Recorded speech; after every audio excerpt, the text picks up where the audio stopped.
Hello, hello, hello. Nagulat kayo, no?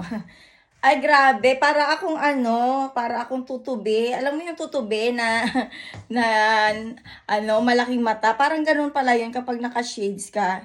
Lalo na, inaabangan mo ang araw na lumabas. Ayaw lumabas. Tignan mo naman, guys. Tignan mo sa labas. Ayan.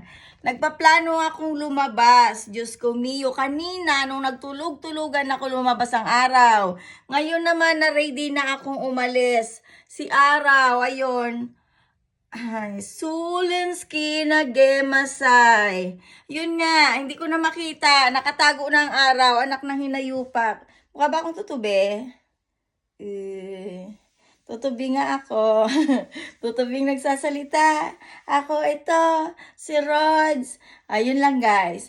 Oh, lalabas sana ako. Ano ba yan? Pag ako'y gustong-gustong lumabas, kating-kati ang paa, lumakad, nawala ang araw. Aba, lumalabas na hiya. Sure. Lalabas nga, makalabas nga muna, Diyos ko Lord. Ang bangaw, baw. Alam mo yung bangaw. Ang bangaw, baw. Ay, tingnan mo tingnan mo. Lagi na lang akong binibiktima. Tingnan mo. Wala si Araw. Hindi ko alam kung nasaan ang araw ngayon. Pero lalabas pa rin ako dahil hinayupak na. Ay, tingnan mo, ang ganda ng rose ng kapitbahay. Tingnan mo.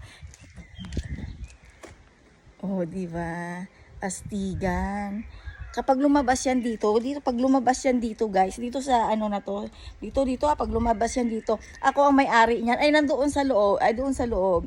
Sila ang may-ari. Kaya yun, pag lumabas, gugupitin ko siya kasi pagmamay-ari ko yun. Oh. Ayun lang, guys. Ingat kayo dyan. Akala nyo may tutubi, ano? Hindi yung tutubi. Ako to, si Rods. Si Rods ito. Ako nga. Mahangin ba sa labas? Naka-conditioner ako today. Ayun guys. Ingat kayo. God bless. Regards sa lahat. Regards sa lahat ng aking mga subscribers na nagmamahal sa akin. Ay, may ganun. Okay, ingat. Bye. God bless you all. O, diba yung tutubi? Bye. Ang tutubi. Bye.